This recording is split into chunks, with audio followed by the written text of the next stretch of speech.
Hello everyone, I am Vidya-mitra. Today I am going to tell you the intricacies of report writing. Let us together understand and learn about how to write a report.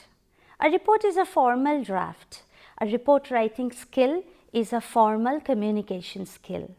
You might have to write a report many a times in your life, sometimes in your school, later in college, and also afterwards in your work life. You might face several situations when you might have to draft a formal report. Even before we get into the details, let us concentrate on what is a report. A report gives us formal information about an event, a situation, or a problem. To get into the definition, we must say that a report is a formal, orderly, objective, factual communication written for a definite purpose. Now let us take one word at a time. We in the definition have mentioned that a report is a formal, orderly communication. When we mention that a report is a formal communication, we already know that the situation is formal. There is either an event or a situation that you have faced, and when someone, an authority, have asked you to draft a report. When we say a report is an orderly communication, we are talking about its structure. We are talking about a definite specific structure where we have to maintain certain parts systematically. We also say that a report is a factual communication. So obviously a report is full of facts. We are giving information about an event.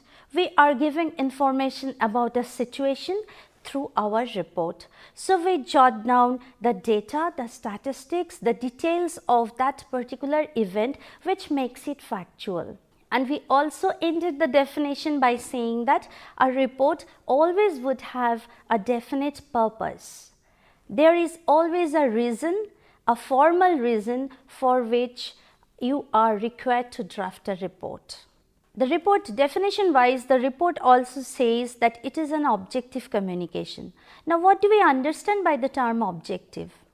It is an approach of writing where we write an event as it happens in the reality.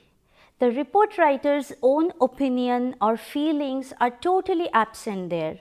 So whenever we draft a report, be it for a school event or for a magazine or after an excursion or maybe much later in our office life, whenever we are drafting a report, the style of report writing is always objective way of writing where we depict the details of an event just as they have happened in the reality without any feelings or opinion of the report writer.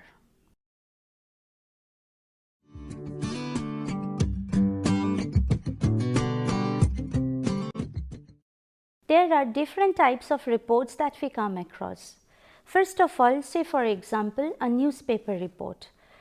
Well, in your life, you might have to take up a profession of a newspaper report writer. In that case, you will write a report of an event or maybe about a situation or about a problem that has happened all over the world. The topic of these reports can be various. It can be related to the field of politics or maybe entertainment, maybe science or education or lifestyle, human relationship, it can be anything. Next, we will talk about a report which is less formal than this, and these reports are actually a description of an event. They describe an event or a function or maybe a trip in detail. These kind of reports are commonly faced in your educational life, maybe from school or later from your college or from any other educational institution. You might be asked to draft a report after a college event, after a function, after a cultural program, or maybe you have gone for an excursion trip, you come back and draft a report. Another kind of report that you face is writing the reports of experiments or different processes. These are again formal drafting, and there are several definite parts and stages that you have to follow when you write these reports. Later, when you join your profession, part of your professional life, you will face several number of situations where you are drafting a report. These reports are either a survey report or an investigative report, where you survey a situation or you investigate a problem and jot down your findings and your recommendations for your authority. You always have an authority who asks you to these draft. You always have a superior authority to ask you to draft these reports, and based on your reports, they take decisions, and so these official reports or business reports or technical reports always help in decision making.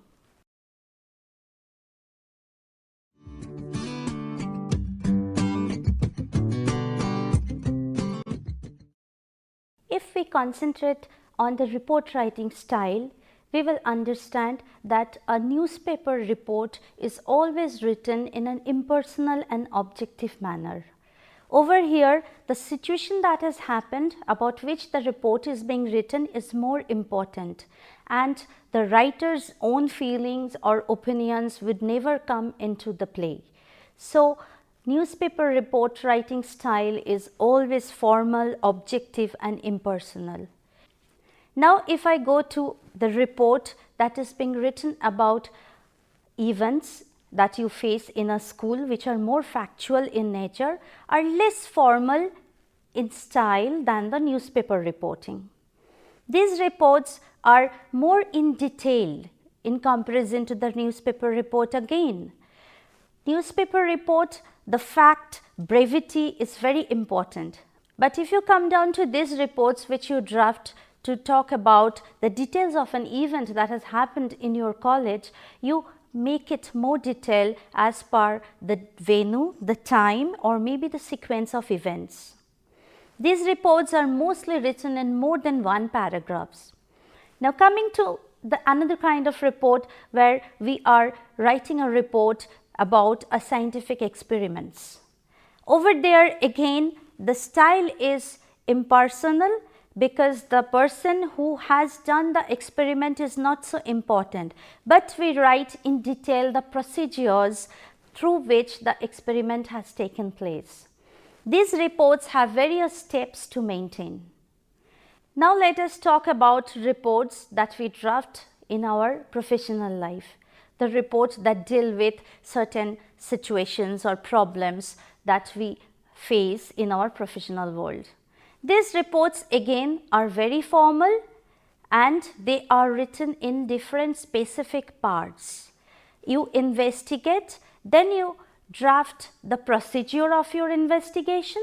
After that, you draft the findings that you have found out based on those procedure, and in the end you talk about your recommendation based on those findings. So, business reports also would maintain a style which is formal, objective, yet orderly and maintained in different parts.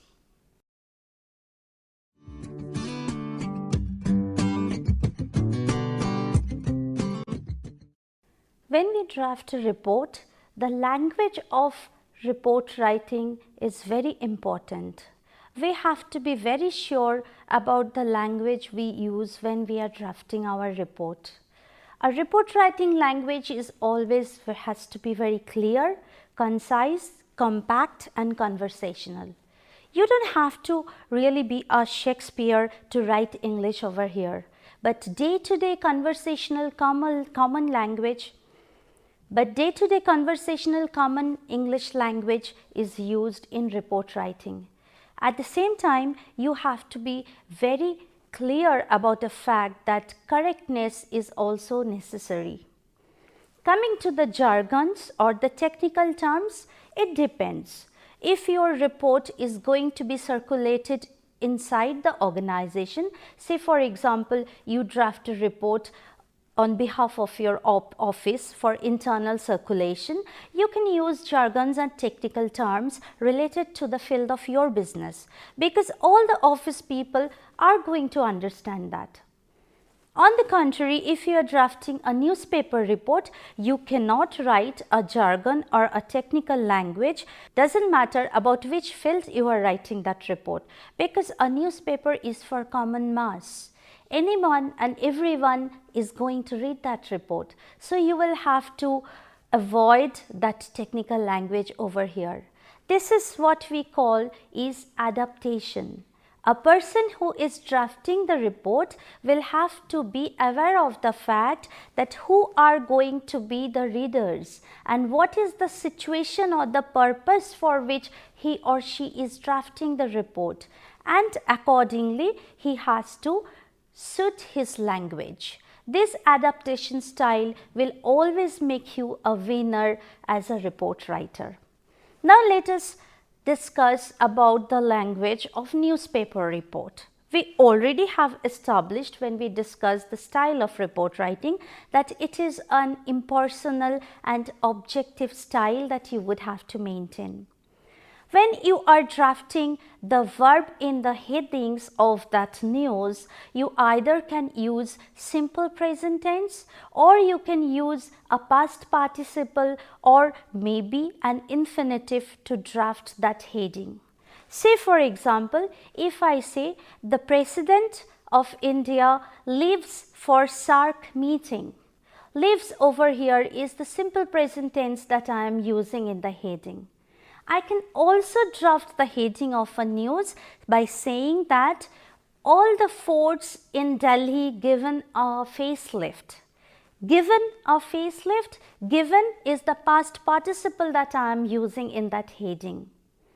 I can also draft the heading of a news by saying that the book by Sri Y.K. Reddy to be released. To be released, the infinitive that I am using. So you can understand in either way a heading of a news can be drafted. When you are drafting a news, if the person is very important, you use active voice. On the contrary, if the person is not so important, yet the action that has happened is important and you would like to highlight that, you would draft the whole report in passive voice. Shall I give you an example to explain this? When you say the Prime Minister meets the UNO delegates, it is active voice and the Prime Minister over here is important. So you are using active voice. You can also draft the meeting was arranged in the Parliament Annex. See over here you have used passive voice, because the person who has conducted the meeting is not so important, but the fact that a meeting was arranged is important. So you understand there is no one fixed rule. Again, as I said, adaptation. As per the situation, you have to be intelligent enough to draft your report. Newspaper reports also often use the statements or opinions of famous established people. For this, you can use either the direct speech or the reported speech as and when required. Now, if I go back to the report writing for experiments and processes, the language would always have to be in passive voice. Because over here, as we already have discussed, the person is not so important, but the action is, that is the process that is taking place or the experiment that is going on is very important. So you draft the whole report in a passive voice. For example, we would have to say that 5 milliliter of hydrochloric acid was kept in that test tube, or we can even say the fish pieces were marinated in an onion garlic paste. So see, I am using passive voice because the fact that I have done it is not so important, but what I have done is important. So the action is to be given importance, and the usage of passive voice in this kind of report writing is very necessary.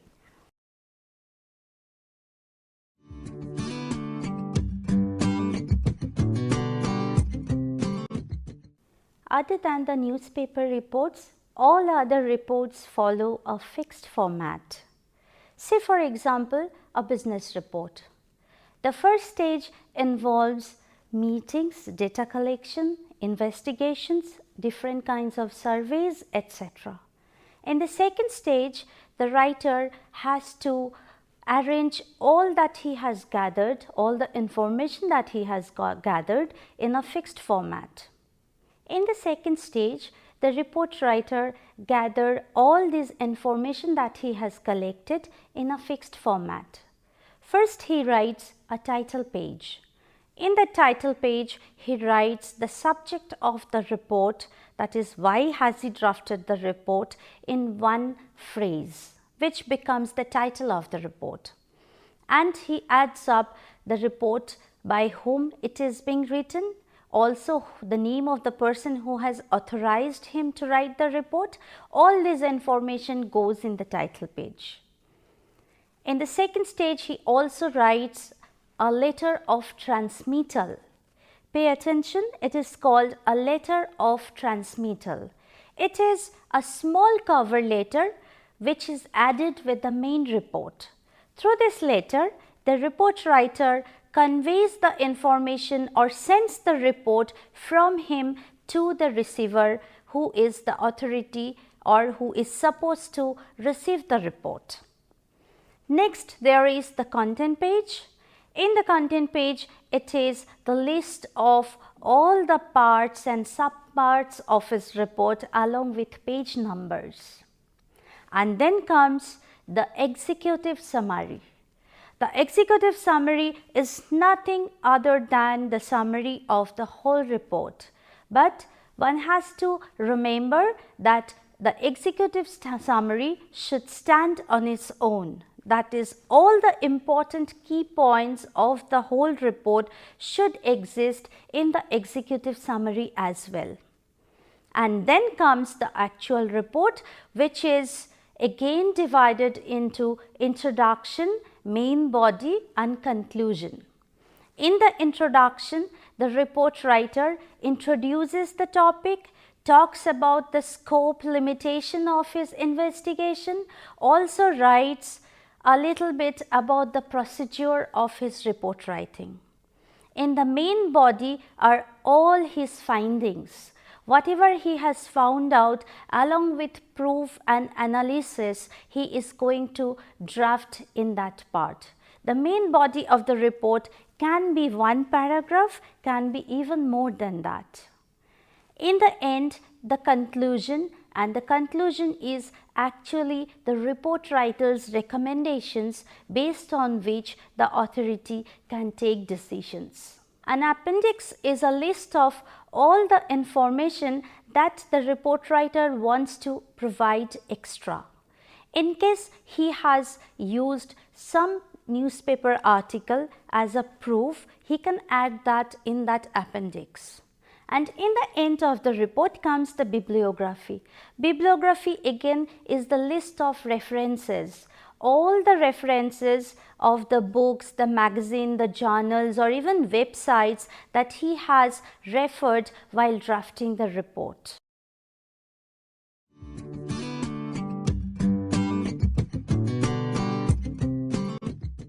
Reports of scientific experiments and processes also list their findings under certain specific headings.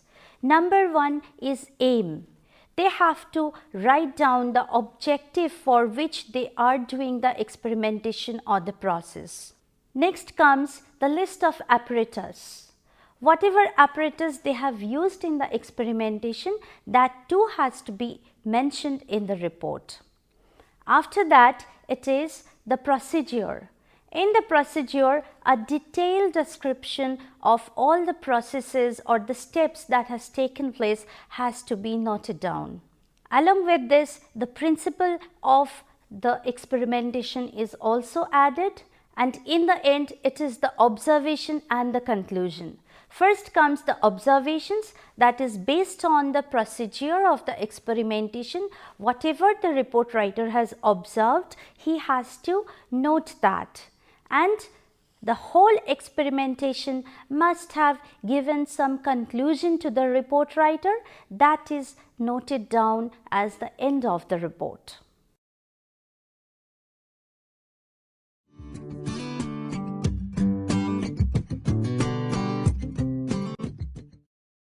So, we already know that when we want to draft a report, we cannot really take it easy because it's a formal communication, and we have already learned that we have to take care of the style, the language, as well as the correctness of grammar, sentence formation, and certain specific parts or headings while drafting a report. This tells you that report is a formal communication skill. Let me tell you, it is like the difference between running and competing in a race. Do you understand the difference? Running is an ability we all have, don't we? If we have certain body parts, we know how to run. But is it just the same as taking part in a race? The moment we want to take part in a race, which is a competition, we have to be more practiced. The skill of running that we naturally have, we have to refine that, and along with that refinement, we also have to find out the factors which might slow us down. And once we find out those factors, we have to eliminate that. Only then our running becomes a practiced skill. Isn't it so? The same thing happens when we talk about report writing as a communication skill. Communication skill is something very natural to all of us. We communicate since the time we have come to this world. But when we are drafting a report, we time and again have said that it is a formal communication. So we have to practice, learn the appropriate language that is to be used over here, and we have to eliminate the factors which might make us a failure. Only then a report writer becomes successful in all his efforts.